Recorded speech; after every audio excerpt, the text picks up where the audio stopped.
Hello and welcome to the Mesa Art Center podcast. That is my very serious voice, and that is the last time you all will hear that. You're not going to talk for the rest of the podcast? No, Wow, I'm it's not going to just talk us? seriously. So, so we're here today with the amazing Attacca Quartet. You all are here in the Valley for the Classical Music Inside Out program. You've been going around and doing all kinds of fun activities. So just a little context for our listeners on the Classical Music Inside Out program. It started, Randy, correct me if I'm wrong, 12 years ago? Maybe 11. 11 years ago, so at least over a decade old. The artistic director is Zool Bailey, who you all know.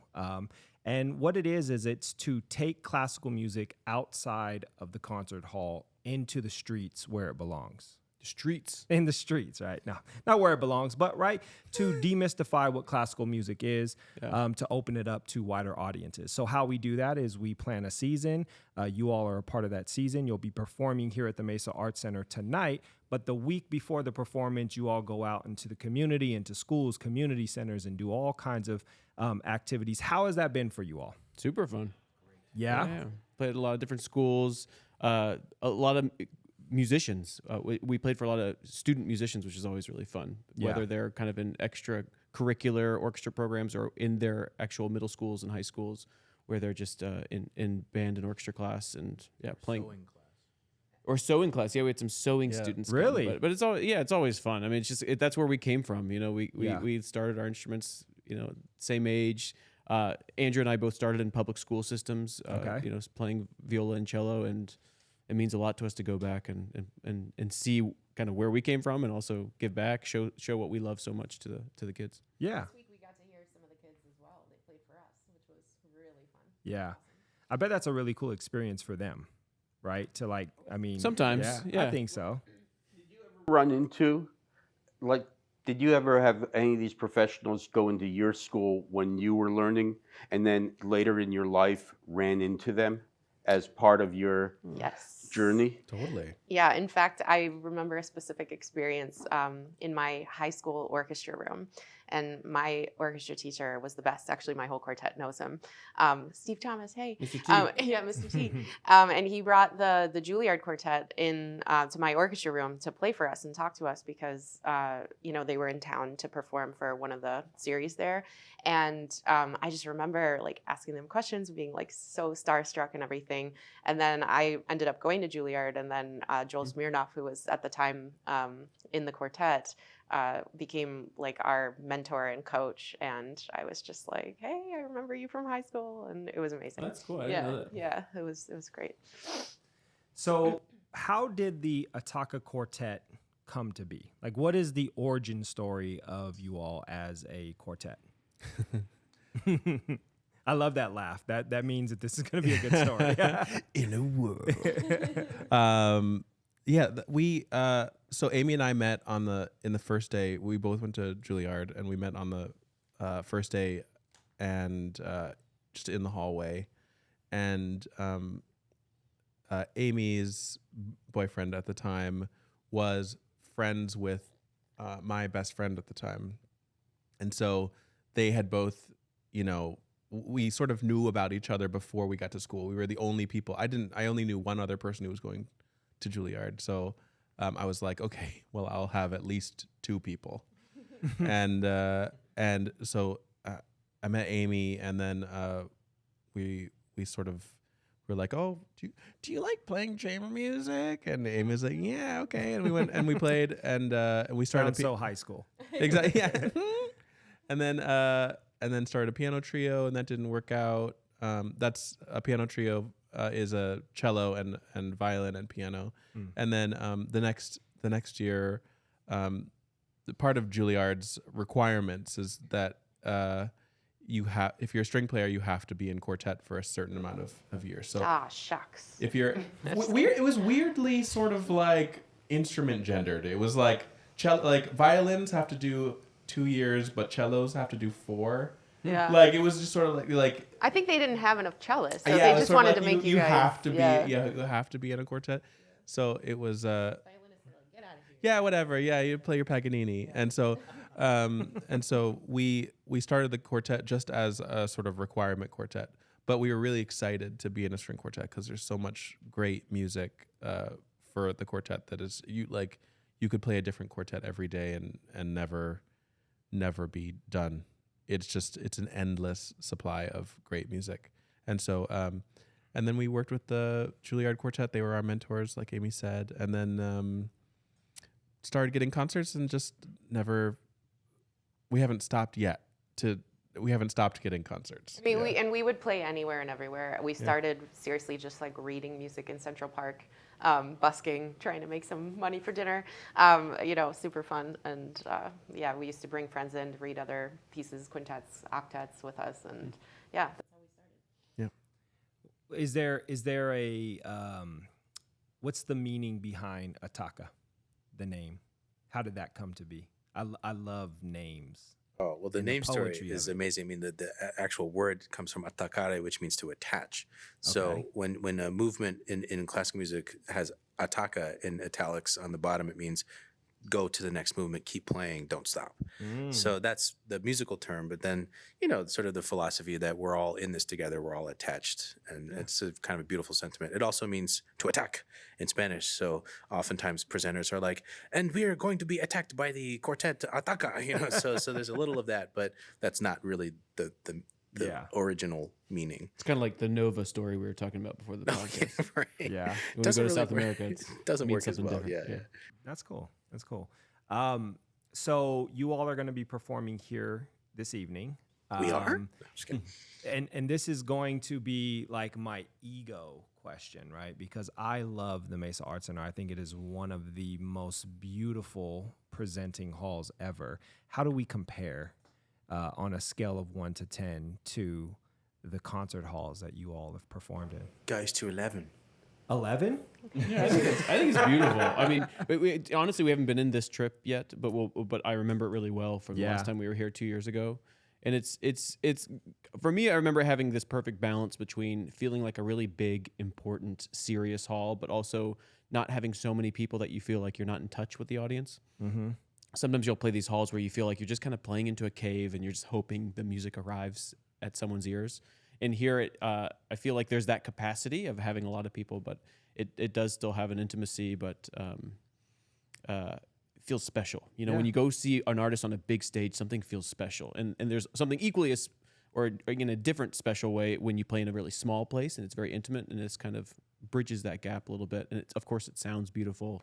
And it's just overall a great place to play, not only because of the hall, but because of the people too. Everyone backstage, everyone doing the production and the presenting, everyone's been so kind to us here and makes us excited to share.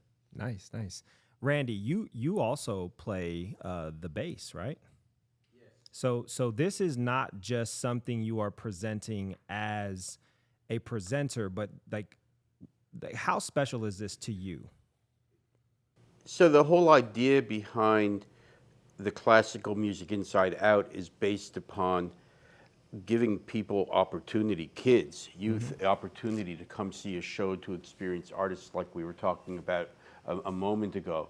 I mean, I have my experiences of meeting artists as a kid and working with them as a professional. So I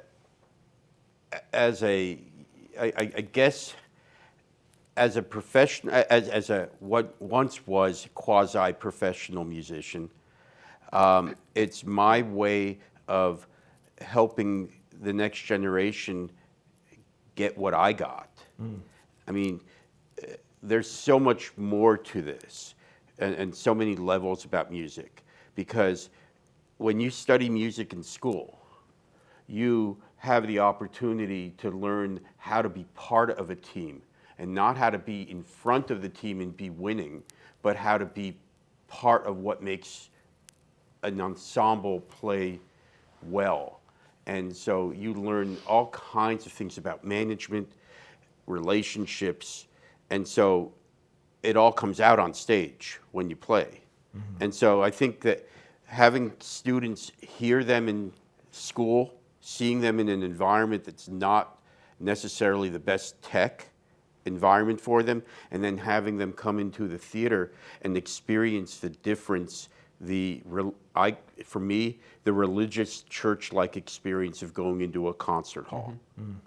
That is the place where all of a sudden you go, wow, and you let the music absorb into your system. Yeah. I was thinking about that a lot too. Like concert halls are kind of the church of sound in a way that with the second you enter, it feels special and it feels kind of sacred in a way that I think is, you don't have to have this kind of religious fervor, but you just know you're in a place that you're meant to listen carefully. That's a really good album title. The Church of Sound. Yeah. I know. When you said that, I kind of got goosebumps. I know, right? We're Yeah. going to make sure we get the copyright on Church of Sound, and we'll sell it to you. And my new stage name is the Sound Pope. Nice. The Mickey? Mickey, the sound pope. All right. So outside of music, right? This is what you all do for a profession. It's probably I would argue that if you're at the level you are, you've had to live a life of almost eat, breathe, sleep music. But what else do you all do that, makes you human outside of musicians? Like, what are your hobbies? We'll start with Dom. Oh man. Come on. Well, I do like comedy.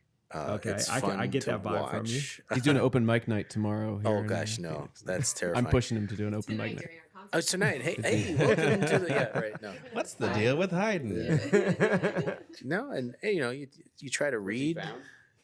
I told that joke to 600. I think it was fifth graders, and not a pin drop. I've bombed for. It's the most embarrassing feeling. It's seriously, yeah. Not the teachers too. They're like, nope. Can't be great without bombing a few times. Hey, there you Dom. go. Or Dom. Hey. Oh, thanks, Amy. Atomic Dom. Dom So and comedy. Dahmer. Comedy is In a word. so comedy Non is Actually, I think Dom's favorite pastime is non sequiturs. I think that's. Oh, that's true. Yeah. I don't know bit what of a that means. randomist. What does that mean? I'm a bit of a randomist. A bit of a randomness. Okay. Yeah. I like that. Eddie Izzard. I'm a big fan. I love Eddie Izzard. Isn't that what they refer to as like a squirrel? Squirrely Right? is Isn't an that adjective. Yeah, I like like where that. they kill kids Oh, a and like squirrel? like squirrel? Yeah. Yeah, squirrel. Yeah. Right. Or in dogs, yeah. Yeah. Oh, Andrew, what do you partake in outside of music? Well, the three of us on this couch are relatively new parents, so Nice. raising a child is a huge hobby of mine currently. It's a hobby. Yeah. Sporadic sleeping I find to be quite fun. I love getting up in the middle of the night. Oh It's yeah. awesome. Yeah, drinking a lot of coffee is great.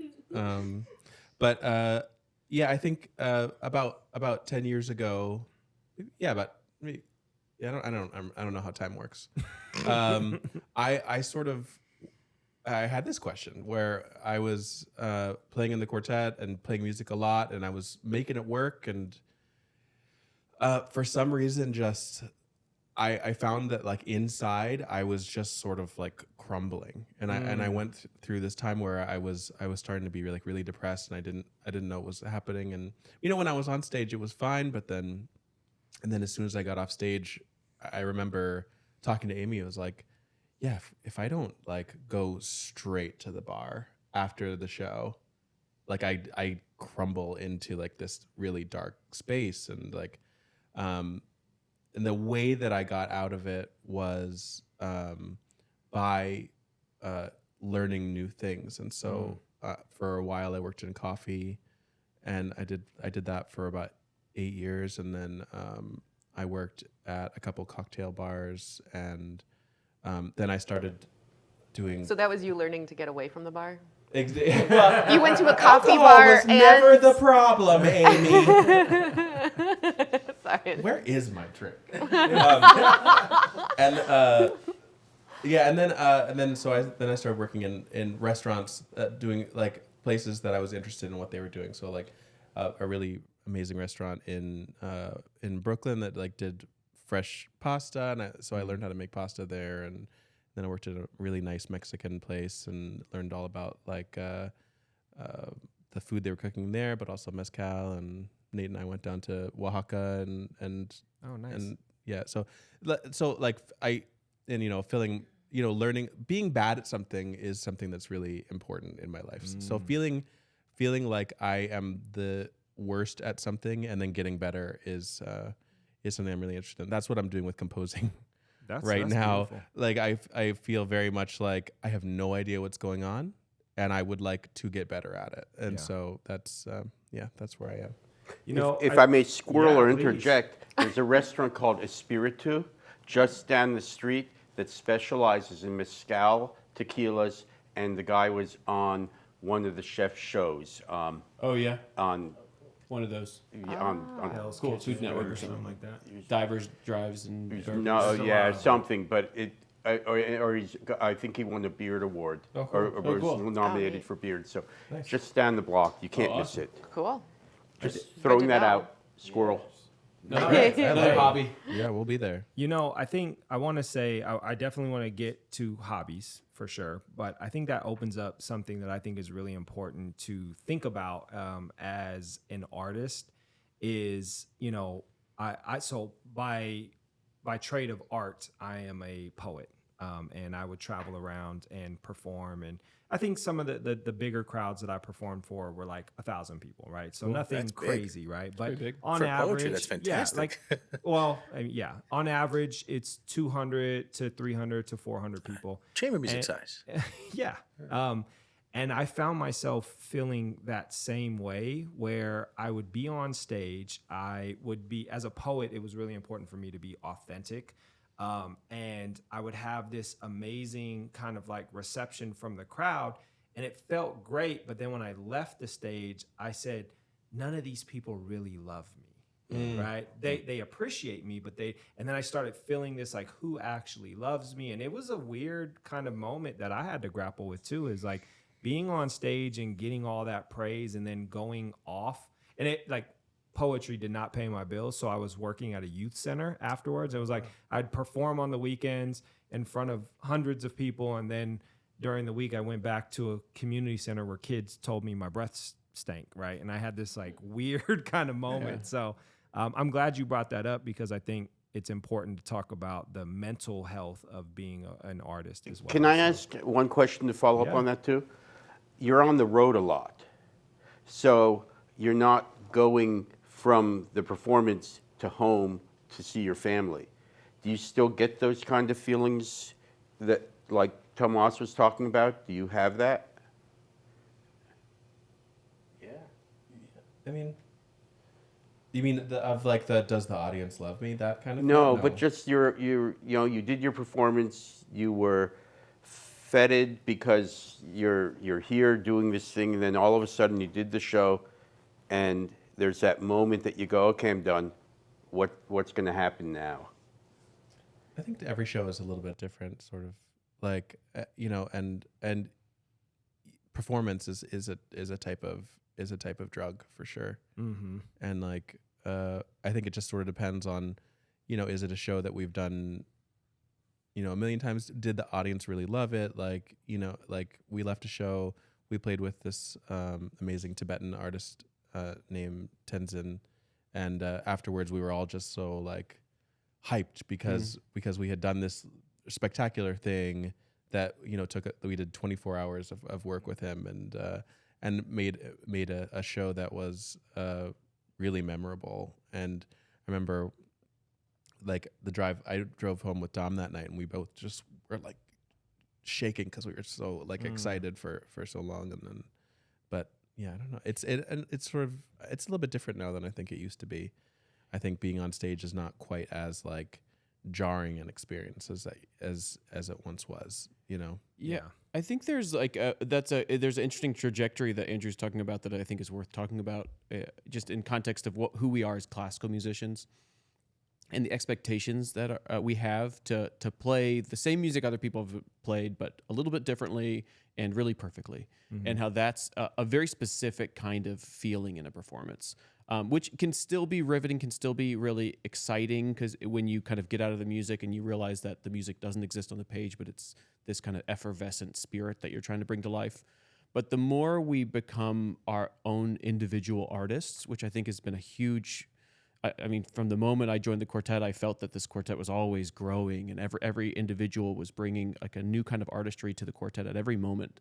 And now I feel like we're in this place where we can do concerts like what Andrew's talking about with this Tenzin Chogyal, who's this great musician that doesn't read music at all. So we kind of had to go in there with 24 hours notice and create a concert just with our ears and with our artistry. And we're doing more and more of that. And then we're learning how to apply that to our classical music that is really prescribed, but then we can start kind of just getting the music out of it and getting the spirit out without having to feel so tied to this deep tradition that is important. But now we're kind of getting beyond it, which is so exciting. And I think it's giving us a new kind of, I don't know, I feel like now when I finish a concert, I just feel like I've just spoken to someone in a great conversation, and I'm kind of living my life on stage, whereas before it kind of felt like I had to be like pumped and I wanted to make sure the audience liked it, and I really fed off that feedback. And now I feel like it's more of this, it fits very well in the thread of my life. Oh, nice. Which gives me a lot more stability. Yeah. In a way. That's like exactly what I was going to say as well. Just that, music is what we do every day. And it's when the four of us get together, getting back to like the church of sound, it is, for me, it's like that. It's it's kind of a soul opening experience that I think every human needs some of that in their life. And we just happen to do that in front of other people. And it's just like, we take the joy, we try to take the joy that we experience in rehearsal and when we're just sitting down to read music together, just to the stage and open it up to other people who might feel joy in the same way. And that's how it feels for me. So when you get it right, does it feel like you just had a conversation? If you get that piece like right, the call, response, the support. Yeah, it's just about a shared experience. Yeah. I think even if it's not right, it's still the conversation. You say, I kind of like had a muted response. Sorry, Dom. No, what you were saying. Yeah, I think we're getting away from this notion of right and wrong, and that being a binary. So where I look at that is I often think of a jazz quartet or any jazz ensemble as individuals, musicians working together to play harmoniously, or not harmoniously, but they pass on conversation to each other. And if someone likes the idea, they build on it. And if someone doesn't like the idea, they let that one go and someone brings out a new idea. Sure. And I think that as a quartet, that's been our quartet has been very important that we all, like Nate was saying, sort of maintain that, because there are some quartets that are like, we are what is it called with like 4-person twins? One organism or a something. quadruplet. We are quadruplets. Like we are all identical. We all say the same thing at the same time, and which can be riveting. And we wear the same color. Exactly right. Like synchronized swimming is a cool sport. And I think that we do a version of that, but I think that it is really fun that we all have this conversation. We're all 4 different people. It's an interesting balance. Like nobody wants to see the marching band with a bunch of individuals, right? You want to see a marching band with like people that are like precise. And I think we're realizing that there's people that I really like listening to quartets that play super together, super organized, like every idea is thought out. But I also really love that we aren't that quartet and that we've learned how to express our individuality in ways that bring out the music, and there's something about how we're starting to figure out this way of bringing out our individuality and celebrating that in a way that's not ego-centered. And I think that's the real one of the real special things that we're figuring out, because early on you're kind of trained to think that the more you put of yourself in the classical music, the more you're just doing unnecessary things with your ego, and you're trying to kind of just make yourself feel better at the expense of the music being great. And I think we're finding out ways that, like, actually my personality, I should not mute it. And actually by not muting my personality, I can make the music better. And so that's kind of what I think has started to be Attacca's identity in a lot of ways. That's is beautiful. This quartet that's highly individual, but still speaks very directly to the music we're playing. And it's something that's just kind of in our DNA as a group, I think, because like I have to say each member of this group is just so supportive of each other member of the group. Yeah. And it's just in life. Like I can't tell you like how supportive this group has been for me, like through my pregnancy and then everything afterwards. And I know everybody feels the same way in their own lives and feeling the support. And it happens in the music and it happens on stage. So everybody has their voice. Everybody's supporting that voice. If everybody wants, if anybody needs a moment, like we're gonna do our best to give it to them on stage and in life. And I think to sort of combine those 2 points, I think that it's not necessarily about like okay, Nate is gonna be Nate, and then I'm gonna be me, and Amy's gonna be. It's that that whenever it's somebody's turn to stand in the spotlight, the other three are like up at bat to like support whatever they do. Yeah. So. Yeah, it's like in a conversation. You're not like you're just yourself. But like I can be myself and be totally quiet, and that's still me being like very Nate. Yeah. Gentle Nathan. Gentle Nathan. Gentle Nathan. Well, and to tie it together a bit, it's sort of it's not either or, it's yes and. Yes and. And that goes to the kind it's of. funny. How did you just make that up? Oh my god. Yes. Oh, it's like yes and more. Yeah. Yeah, it's funny. I was gonna ask, like, have you all ever played the game Yes and? Yes, and yeah. Nice. By the way, you have a name of a piece for your Church of Sound album, and that's Simple Nate. So there's now you just need to compose that Gentle one. Nate. Gentle Nate. Gentle Nate. I only play one note. But it's a very beautiful note. Better listen closely. All right, so back to hobbies. You two thought you were getting away from the hobbies. What is your hobby, Amy, outside of music mastery? Well, thank you. I enjoy a lot of different things outside of music. Number one, of course, is being with my daughter and my hubby, but also I really like bowling. Nice. I love bowling. I'm not good at it at all, but I love it. And I love making things. So I love sewing. I love making clothes. I love making. I've made a lot of things for my home, like Roman shades and things like that. And really? Yeah. I just really enjoy doing things like that, making anything. If I ever get to go to an awesome place for scuba diving, I absolutely love scuba diving. Really? And just learning about nature. So Nice. Yeah. Are you certified diver? Yep. Advanced certified. Advanced No, and I'm not SSI, certified. No. SSI or PADI? Patty. Okay, because I'm a dive master for Really? SSI. Oh Yeah. my God. I've got SSI. Cool. Yeah. I gotta talk about that. Yeah. Big scuba diving place here in Phoenix. Yeah. Let's talk about that off the podcast. That's super cool. But I did that's when I became a dive master, is because I was sick and tired of not being able to go in the water, in real water, not a lake. Yeah. And so I just said, okay, I'm going to just go become dive master. Maybe when I retire, I'll just become an instructor and then do all that stuff. But It's a great hobby Okay, because that's it gets like you a to dream. travel. We have to talk. we'll talk about that after. Yeah. That will be on the next podcast, that we do about Mesa Art Center and scuba diving. All right. With who's it? Jean-Luc Cousteau or who? Jean-Michel Jean-Michel Cousteau, who spoke here before. I know we saw the posters. We got Yeah, excited. Jean-Michel, have a picture with my daughter when she was like 8 or 9 years old. And, that's cool. I credit Jean-Michel and some of the other people for her being a genius. Really? Yeah. That's so cool. Interesting. There is a book, and I don't know if it will be good for you to read, but I thought of it when you said bowling. Yeah. It's called Bowling Alone. Oh. Okay. All right. Which is kind of a funny name. It really is. Yeah. It's actually We have Felix on the phone.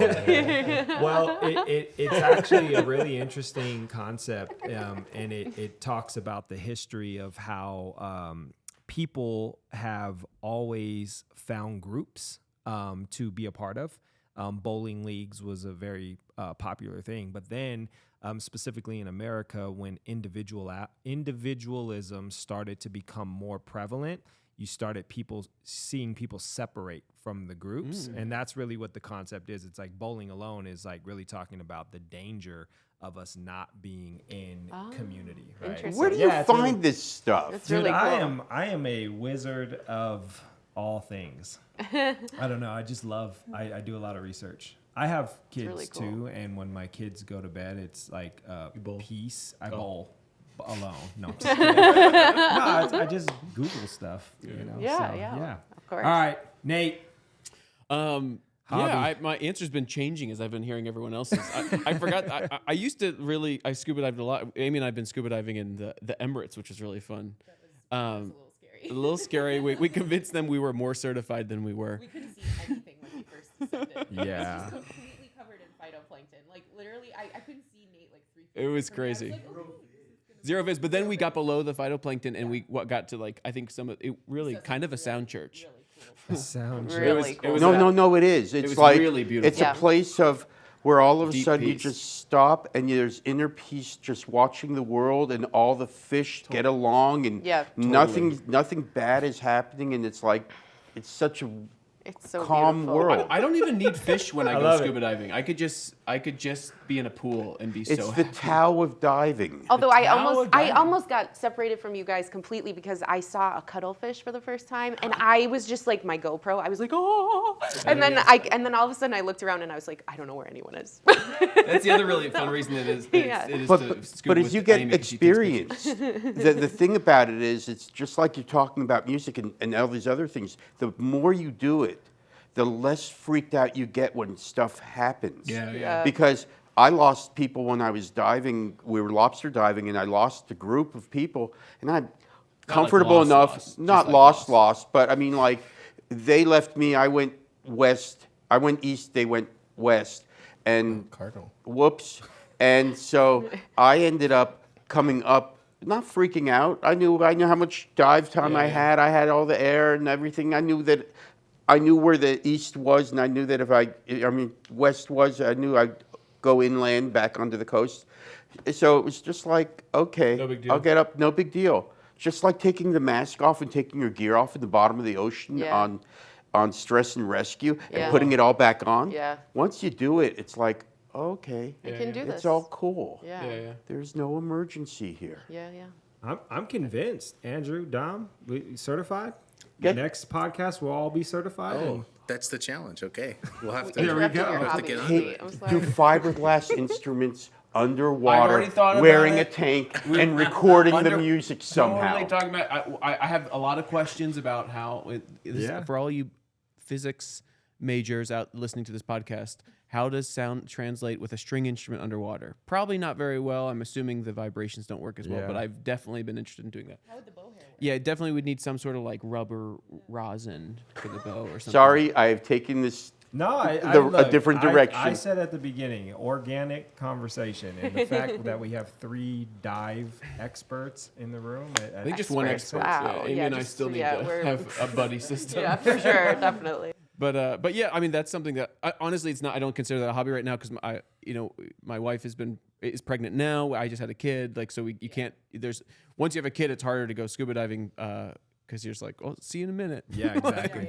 But yeah, that's obviously something I really love. And to me, I mean, I know you're kind of looking for the things I do outside of music, but right now in my life, I'm really deeply obsessed with music. So Okay. But I find separation from like music as a profession and music as a hobby through my instruments. I mean, I play viola is like it's the only instrument I play that people pay me money to play, but I play a lot of other instruments really poorly. And I love it. I love playing piano. I'm actually in school now for composition, just because I want to, like Andrew. I don't feel like I really understand how music works yet. Yeah. Even having had a pretty full life in music, I feel like there's still so many uncovered corners, and not even corners, just vast territories of music that I just don't even understand how it works. And I love figuring that out. Love learning more about that. And also finding, I've been talking a lot about how classical music is a very prescribed music.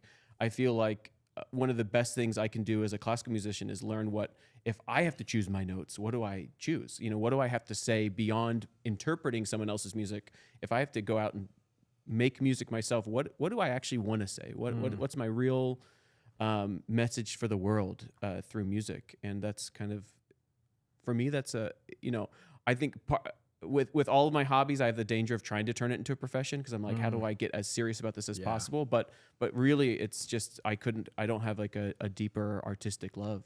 Yeah. And then a wife and a daughter that I love very much, and anytime I'm not doing music, I'm with them. It's a pretty good life. But music is I'm obsessed right now. That's cool. I think that's a perfect segue into what I would say the final lap of this conversation is what I hear when I hear what you're articulating in regards to the depths of music and the love is like a legacy, moment. Like, what do you want to say, right? And so, do you all have a desired legacy for both individual, but as Attacca? Like, what do you want the world to say about you all 100 years from now? That's a great question, by the way. I'm just gonna pat myself on the back. That is a great. It's question. a really great question. It's almost so good that we might not be able to answer. Oh no, you can answer it. I'm not sure. Or the question is, what is your legacy? What is it? Whether it's what we want or not. Right. Yeah, I mean, yeah. What do you want? What do you want the world to remember you all by? I mean, to piggyback on what Nate was saying, I think one of the great things that Attacca does, that a lot of other groups do, but I think there's something really special, you know, as the newest member of this group, maybe I can say it with more freshness or something, but like you look at the recording, just the discography of the Attacca Quartet, and what you see is we really love this one thing, this one person, and we'd love for you to get a sense of how deeply we love this. So whether it's John Adams or whether it's Joseph Haydn, whether it's Caroline Shaw, whether it's Michael Ippolito, or all of the projects that are upcoming for us, I think if you spend time with what we've decided to commit to posterity, I think you're going to find just sitting with a friend, you know, and a deep friend, and having a conversation. And I think that's certainly something that I am proud of being a small part of. Nice, beautiful. Yeah, that's great. What strikes me when you say that is that I know as a musician, when we were given new music to learn, you always had to say, go listen, go listen. So when it comes to some of the pieces like Caroline Shaw, specifically, you're the first people to record it. You're the ones who are setting the precedent for what other people, how other people might play it in the future, or start point where how they might change it. Nice. Andrew, legacy. Yeah, I mean, I think being part of a movement in string quartet, of being sort of the generation after the buttoned up quartet being the only option. Yeah. You know, and to sort of say like, okay, like this was a moment that the string quartet turned into this other thing, you know. And I think that we are not the first. I mean, like the Kronos Quartet, for example, like, you know, and we're even following in footsteps of like the St. Lawrence Quartet, you know, quartets like this that have started to a little bit step outside the box. But I love what Dom said, you know, in terms of like, you know, who you know, we that it is like this sort of like friendship based thing. I think that is really apt, and I like that a lot. Yeah. Nice. Yes, and. Yes, and actually, yes, and on top of all of that, I hope that all of these things that we are trying to do in our career and in our lives are just a positive force for the world and the music world and the world at large. And you know, I'm a firm believer in, like, you help one person in a day, and like it makes them feel good, so it makes them help someone else and help a lot of other people in their days, and it can just affect a week and then a month and then a year and so many more people. And I just hope that something like that happens from hearing our music, or whenever someone says something like that to me, like listening to your Shaw recording, really like helped me through a tough time, or it made me feel really good that day. That's the best. That's the absolute best thing ever. So that's what I hope for our legacy. Beautiful. All right, got to close it up, huh? You just put that bow on it. Yeah, I don't know. This is an off-the-cuff answer, but I'm actually going to think about this a lot more moving forward because I think it's a great question to be asking yourself. Yeah, he said that already. Yeah. Did anyone say that? It's a great question. It's a great question. But I think something that I'm finding in common with what I think Attacca legacy is, and also what I want my own legacy to be is, I feel like we all grew up with a very vast amount of influences and inspirations in a way that's, I think, probably different than a lot of previous generations, where, especially in classical music, classical music used to, in some places, used to be the folk music. It used to be the music you grew up listening to. And while we all grew up listening to classical music, I think we all grew up listening to a lot of different things, as it's more and more unavoidable in a modern world with internet and radio and TV and all this stuff.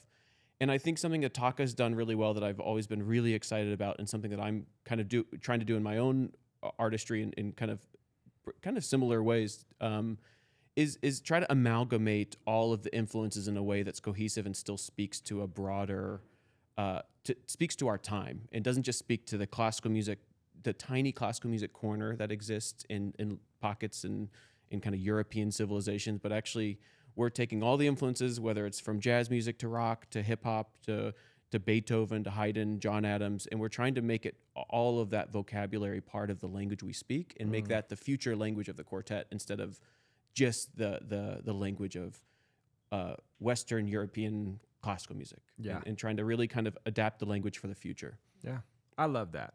I really do, because I think that as there is value in understanding the history and traditions and techniques and things of that nature. But I think as a creative person, our goal should always be able to push it to the next space based on like your influences and your inspirations and your life story, right? And I would say I try to do the same thing with poetry is, I don't want to just be like every other poet. Like I want to put comedy into poetry and theater and music and I want it to just be a conversation. And so I respect that. And I'm glad to hear that, because I think that you all have massive momentum, right? Not to put any pressure on you all, but like I think what you're doing is really cool and people are watching. And so that's why, it is really interesting to see what you want your legacy to be, because I think you all will have a major influence in the world of classical music and beyond. So thank you. Yeah. So no, thank you all. Thank you all so much. I think so. There's two things that I will say as we close. We have to decide if we really want to get certified to dive. Okay, that's one. And I really, really hope that the Church of Sound becomes something, right? It already is. It already is. Right? Yeah, Because, it's right here. I think it even like when you were describing the way you think about music and all, like the Church of Sound could be like a docu-series or, like so much of like what music is and the language of it and why live music in a concert hall is still important. Yeah. I think people say, "Oh, I've listened to the radio. I know classical music, or I even rock music or hip hop music." Like there's something special when you go to a place to worship the sound. That is still special. Yeah. Doesn't Kanye have a sound church? Something. Well, yeah. it's more of a church, but They they do have good sound. Yes. Well, thank you all for being here. You all can, if anyone wants to follow you, are you all on like social media? We are on the things. ATTACCA. Attacca Quartet. Attacca Quartet. Yeah, we're working on our cheer. Yeah.